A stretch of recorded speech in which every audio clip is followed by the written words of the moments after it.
Hello! Welcome back to Rajitha's world. ఆహ్, ఫస్ట్‌గా నా ఛానల్ చూసేవాళ్ళైతే నా ఛానల్‌కి లైక్ చేసి సబ్స్క్రైబ్ చేసుకోండి. ప్లీజ్ సబ్స్క్రైబ్ మీ. మనం రెస్టారెంట్ స్టైల్‌లో దొండకాయ వేపుడు ఎలా చేసుకోవాలో సింపుల్‌గా చూపిస్తానండి. చాలా టేస్టీగా, యమ్మీగా ఉంటుంది. ముందుగానైతే లేత దొండకాయలు ఒక అర కిలో నేను తీసుకొని ఇలా ఇప్పుడు నేను చూపిస్తున్న విధంగా పొడవుగా కట్ చేసి పెట్టుకోవాలండి. ముందుగానైతే మనం స్టవ్ ఆన్ చేసుకొని ఒక కడాయి పెట్టుకొని 3 టేబుల్ స్పూన్స్ ఆయిల్ అయితే వేసుకున్నానండి. అది హీట్ అయ్యాక ముందుగానైతే ఒక 2 టేబుల్ స్పూన్స్ పల్లీలు వేసుకొని మనం అవి దోరగా వేయించుకొని తీసి పక్కన పెట్టుకుందామండి. తర్వాత అదే నూనెలో ఆవాలు, జీలకర్ర పోపుకి వేసుకుందామండి. ఒక టీ స్పూన్ వేసుకుందాము. తర్వాత కచ్చాపచ్చాగా దంచుకున్న వెల్లుల్లిపాయలు ఒక 7, 8 వేసుకుందామండి. అది కొద్దిగా దోరగా వేగగానే ఎండుమిర్చి అయితే ఒక 4 వేసుకున్నాను. పచ్చిమిర్చి అయితే ఒకటే వేసుకున్నాను. వేసుకొని ఇవి కొంచెం మంచిగా దోరగా వేగిపోయాక నేను ఒక పెద్ద ఉల్లిగడ్డ మంచిగా పొడవుగా కట్ చేసుకుంది వేసుకున్నానండి. తర్వాత కొంచెం చిటికెడంత పసుపు వేసుకొని అందులో మనం కట్ చేసి పెట్టుకున్న దొండకాయ ముక్కలనైతే వేసుకుందామండి. అవి ఉల్లిపాయలు మాత్రము మనము వేగకముందే వేసుకోవాలి. ఈ దొండకాయలతో పాటే అవి గూడా మగ్గిపోయి మంచిగా గోల్డెన్ బ్రౌన్‌లోకి వస్తాయండి దొండకాయలు అవి.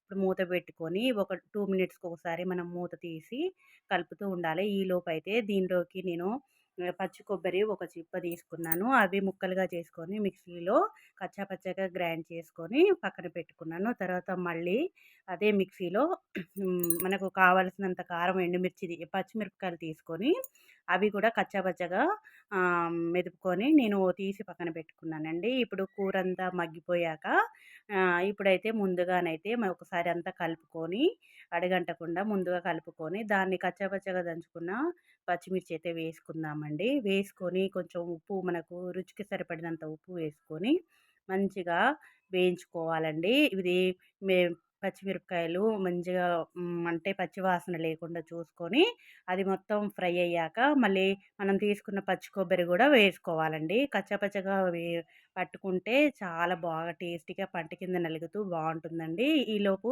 ఇదంతా మగ్గిపోయాక మనం ముందుగా తీసి పెట్టుకున్న పల్లీలు కూడా వేసుకొని ఒకసారి కలుపుకొని తర్వాత ఒక గుప్పెడంత నేను కొత్తిమీర సన్నగా తరిగిందేసుకున్నానండి. ఇంతేనండి చాలా టేస్టీగా ఉంటుంది. మీరు కూడా ట్రై చేయండి. లైక్ చేయండి. ఇది మనం మంచిగా రెడీ అయిపోయినాక సర్వ్ చేసుకుంటే చాలా టేస్టీ యమ్మీ అయిన దొండకాయ వేపుడైతే రెడీ అయిపోతుందండి. వేడి వేడి అన్నంలో దొండకాయ వేపుడు నెయ్యి వేసుకొని తింటే చాలా టేస్టీగా ఉంటుంది. పిల్లలైతే చాలా ఇష్టంగా తింటారండి. Please like, share, subscribe me. Thank you.